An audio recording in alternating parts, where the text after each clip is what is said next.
E estamos aqui para esse vídeo onde nós vamos falar então sobre os 3 tipos de containers, eu diria mais utilizados, esses sim no comércio exterior, são os mais, o padrão do comércio exterior, eu diria assim, os mais utilizados, que são o de 20 pés, o de 40 pés e o 40 high cube.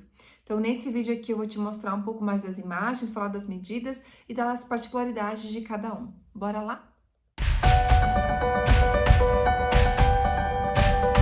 Muito bem, pessoal. Então, como a gente falou, estamos aqui para falar sobre esses 3 tipos de containers. Eu acho que vale considerar que a gente tô aqui fazendo um vídeo bem geral, né? É importante entender o momento que a gente está no comércio exterior. Algumas vezes um container vai valer mais a pena por questão de frete, que está mais barato, por oportunidade, mas é importante a gente ter uma noção, né? Esse vídeo aqui é para dar uma noção para vocês do que é esses 3 tipos de container. A gente tem o de 20 pés, que é o menor deles, né? É aquele container menorzinho, vou deixar aqui a foto.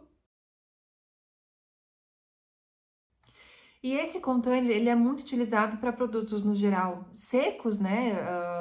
Então, independente do produto que tu esteja usando, bolsas, madeira, utensílio, pallets, caixas, material de construção, normalmente são produtos mais pesados, porque é um container com menos cubagem, né? Com menos espaço.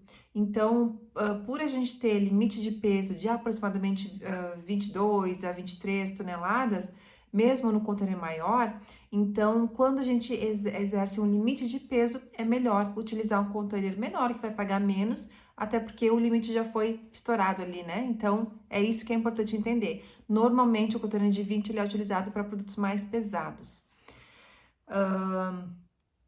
Entender um pouquinho das medidas dele. Ele tem 5,90 de comprimento, 2,35 de largura, 2,39 de altura, com capacidade cúbica de 33,2 metros cúbicos, gente. Entendam que isso é uma medida como se a gente colocasse água dentro do container, né? Então, é lógico que tu não vai conseguir ocupar todos os espaços quando estiver carregando esse container. Talvez tu chegue aí a 27, a 28, talvez. Talvez menos, né? Dependendo de como for a disposição das tuas caixas.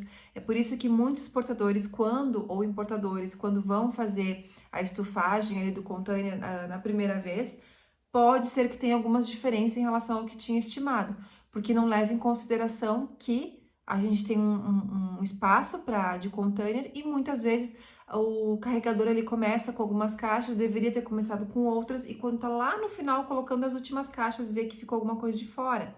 Então, tudo isso a gente ganha com experiência, né? Sabendo que a gente não vai conseguir ocupar todo o espaço do container. O container Dry Box 40 pés, vou deixar aqui a foto. Esse tem por medida interna de 12 metros de comprimento, 2,35 de largura e 2,39 de altura, com capacidade cúbica de 67,7. Também, mesma dinâmica de cubagem, né? A gente não consegue normalmente ocupar todo esse espaço. A medida externa, bom, acho que a medida externa não interessa muito para vocês, né, pessoal? Acho que aqui é importante também entender que esse container de 40 dry box, 40 pés, nada mais é do que uma caixa seca, né, que a gente chama, por isso que são produtos secos também. E a gente tem o último, que é o 40HC, ou High Cube. Vou deixar aqui a imagem. E esse aqui, pessoal, ele tem medidas internas 12 também, por 2,35, e o que diferencia ele do 40 normal é a altura, 2,69 contra 2,39 que eu tinha falado antes. Então, parece ser uma diferença pouca, né? Mínima diferença, mas ele tem capacidade cúbica de 76 metros cúbicos contra 67 que eu tinha falado antes. Então, muda bastante, sim. A gente já teve até, infelizmente, equívocos na hora de solicitar os containers. Nós solicitamos, por exemplo, os menores, e quando chegou na fábrica, não coube toda a mercadoria. E é complicado porque a gente deixar a mercadoria fora, deixar a mercadoria faltando, às vezes não é uma opção, né? A gente teve que fazer a troca nesse caso. E lembrando que tudo isso tem custo, né, gente? Tem custo de frete, tem custo de troca de container. Então é importante vocês se ligarem para essa diferença aí do de 40 para o 40 High Cube, que muitas vezes só o HC no final já muda totalmente o tipo do container. Mas esses são os 3 mais utilizados, eu diria assim. E de novo, né? Em relação aos valores, a gente recebe muita pergunta, quanto que fica em relação a valores, quanto que é de diferença de um para o outro. Pessoal, isso é muito difícil dizer, porque o frete ele muda semanalmente, a gente tem oferta, demanda que altera muito os preços. Como eu falei aqui no vídeo anterior, dos 10 tipos de contêineres mais utilizados, tem muitas vezes que por alguma oferta e demanda, a gente está com preços de container enorme muito barato, ou o contrário, né, de 40 HC mais barato. Então, depende. Por isso que é importante que cada exportação, cada importação, você possa estar fazendo a sua análise, cotar novamente, não acha que uma cotação que tu fez há 3 meses atrás vai ser a mesma que hoje, porque não é. Então, é sempre importante, principalmente na parte da logística, nós estarmos sempre de olho, né, nas mudanças, porque isso pode mudar e fazer muita diferença. E aí, tu vai ter que avaliar.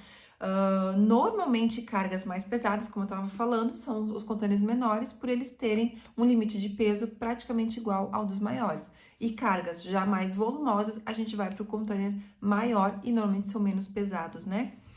Então, gente, acho que é isso, né? Um geral aqui desses 3 tipos que são os mais utilizados. Deixa aqui tua dúvida, teu comentário e também curte o vídeo, compartilha, se inscreve no nosso canal, que aí sempre que tiver um vídeo tu vai estar sendo informado aí, tá bom? Bons negócios aí para vocês e também fica aqui o convite, lembrando que a Esfera faz orçamento de frete internacional, se vocês precisarem, é só nos contatar lá, que com muito prazer a gente vai estar fazendo uma cotação para vocês. Abraço!